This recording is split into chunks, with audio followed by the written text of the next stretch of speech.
So I hope you guys aren't hearing anything, but if you are, it's raining outside and the droplets are, making a lot of noise, but I don't think the mic is picking it up. If it is, I just want to say I'm sorry.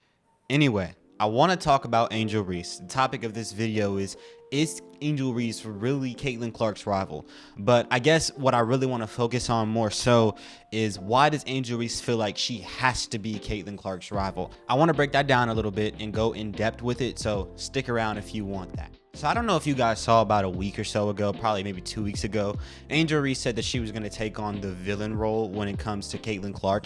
And it seems like she's doing that well, because it seems like after last night's game, Angel Reese decided to go into the press conference and just say a whole bunch of stuff. A whole bunch of stuff that, the Joker would probably say about Batman. Like I say, Angel Reese said she wanted to take on the villain role, so obviously she went into the press conference and took on the villain role. So now she's saying that the refs are basically against her and that some people get a special whistle. For one, saying some people get a special whistle, I don't know if she was aiming that at Caitlin Clark, but Caitlin Clark definitely ain't got no special whistle. In fact, actually, Caitlin Clark does have a special whistle. She has a special whistle, a whistle that gets her no calls at all. I don't know what she meant by that. Maybe she meant the Indiana Fever in general have a special whistle, but considering the team is 5-10 right now, I don't know how much that whistle is helping them. Either way, that's a bunch of crap, and she's doing what she said she was going to do. She said she was going to be the villain, and now she's being the villain. She's making up narratives that don't exist, and she's playing into bullcrap she doesn't have to play into. The reason I don't think Angel Reese has to be Caitlin Clark's villain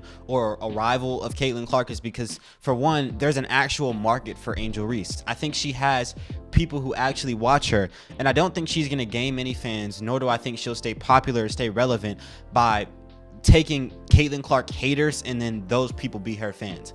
Like right now, a lot of black activists are Angel Reese fans. It's just the truth. It's a black person, I say that. Most of the people that support Angel Reese right now are they don't even care about her as a basketball player. They just like her because she's black, and they like the fact that she's not Caitlin Clark, who's white. That's literally it. Those aren't your real fans, though. Like, in 10 years, once all this dies down, like, who are going to be the people actually coming to your games, actually asking for your autograph? It's not going to be these black activists. They're not going to like you just because you're black. Nobody likes people just because they're black. No matter how much they try and fix it that way, at the end of the day, they just like your skin color more than they like you actually. So I don't think her taking on this villain role helps her at all. And maybe she's not looking for help and she's just trying to, do what she's doing. But I think what Angel Reese should really be trying to do and what she should really try to buy into is just playing basketball. Because I think most of the people that like Angel Reese, who came from the college game to the pros because of Angel Reese, those people are probably real WNBA fans. Because WNBA fans do exist. It's the truth. I know I'm pretty flabbergasted because yesterday I freaking bought the WNBA League Pass. I bought the League Pass. I would have never done that, but there's people who've done that before. That's why it's available.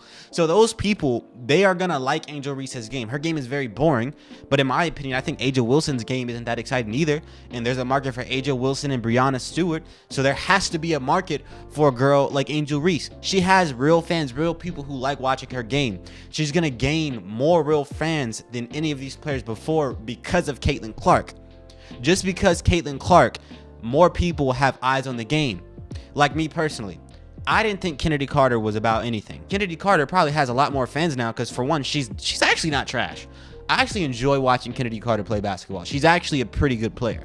So you have more people coming to the game, and when more people come to the game, they're going to be more aware of other players. It does start with Caitlin Clark, but if you're watching the games for Caitlin Clark, you're obviously going to be fond of other players, right? Like Aaliyah Boston has gained a lot of fans. I'm her fan now because I started watching the Fever because of Caitlin Clark, right? So Angel Reese is going to get more fans because of Caitlin Clark, but she's not going to get more real fans by being Caitlin Clark's villain. You don't have to be like literally tied to Caitlin Clark to benefit from her right now.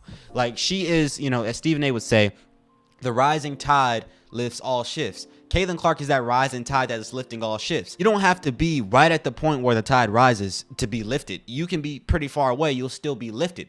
So what I'm saying is if you're Angel Reese, you literally don't have to like try to be the villain and try to oppose Caitlin Clark in every single way to gain more fans. You'll gain more fans just by Caitlin Clark being in the game, just by Caitlin Clark being around. That's my point, and I hope I'm not rambling too much to say it. I think Angel Reese has taken on a role she doesn't have to take on. There is a market for a girl like Angel Reese because there's a market for a guy like Nikola Jokic. There's markets for players who are not necessarily as exciting, like a AJ Wilson, like a Breanna Stewart, like a Giannis Antetokounmpo.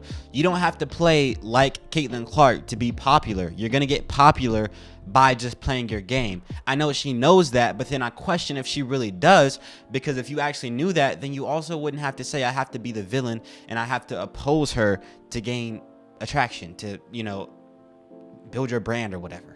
Maybe I'm tripping. Maybe she's not saying she wants to play the villain role to build her brand, but I think everybody's technically thinking about building their brand in some way or another, and I'm sure it's on her mind, but then maybe it's not. Other than that, I want to give some more keen answers as to why Angel Reese really isn't Caitlin Clark's rival. For one, Caitlin Clark is just better. I don't see Angel Reese on the level of Caitlin Clark at all. So I think Caitlin Clark is more exciting. She's better. So I don't see how you could be looking at these two players and be like, yo, it's a rivalry. Also, one is a point guard and one's a power forward. Usually, you know, guards and bigs aren't, you know, compared as rivals because one is always going to have the ball in their hands and the other is not. So Angel Reese is a low post player who is the best thing she does is get offensive rebounds. The best thing Caitlin Clark does is shoot 3-point shots. I don't see the rivalry really. And so then people might say, well, actually the rivalry has to do with their team success, because, you know, Angel Reese beat Caitlin Clark in, I guess, at some point in the NCAA, and, you know, at the end of the day, I don't think college really counts because no real rivalry is established in college. You got Steph and Braun, that's NBA. You got Jordan and Isaiah Thomas, that's NBA. You got Magic and you got Bird, that's NBA. Like, I think most real rivalries are established in the pros, and so far in the pros, I mean, sure, the Indiana Fever have won both the games, so you could say the rivalry would be lopsided if you're looking at it from a team perspective. But in my opinion, I don't think you like judge a rivalry based off 2 games. I don't think they have a rivalry. I just don't think because I think rivalries have to do with players who have the ball in their hands, and Angel Reese doesn't have the ball in her hands as much as Caitlin Clark. Like, when I'm talking about a rivalry, I think that, like, that means, like, okay, if I go shoot a 3-point shot, then you get the ball, you bring the ball down the court, and then you hit a 3-point shot. Like, I think that's a rivalry. Or you don't have to bring it down the court. It's kind of like Steph and LeBron. Steph might, like, do something to LeBron in the finals and hit a crazy shot, and LeBron will take it, and he'll come down on low post, and then he'll hit a shot. They both have the ball in their hands. That's a rivalry. And at least with Steph and LeBron, though it's kind of weird, like, you could have times where Braun is guarding Steph and where Steph is guarding Braun. There won't be really many times. I think there was one time last game where it happened, but usually you don't have times where the power forward is guarding the point guard, which that is more common than the point guard guarding the power forward. You would never really see that. That's really something you don't see. You know, the one time we saw it last night, I think Angel Reese was guarding Caitlin Clark, but Caitlin Clark is not going to be guarding Angel Reese. It's not a real rivalry, in my opinion. I just don't see that being a real thing. So like I say, I think Angel Reese has made a name for herself just because she's a good, decent player. And I'm not a fan of her style of play. I'm sure a lot of people aren't, but there is a market for her. And that market is going to get bigger because of Caitlin Clark. Her fan base won't get bigger because she's opposing Caitlin Clark. You're just going to have a bunch of activists who hate Caitlin on your side, and they'll drop you in years' time.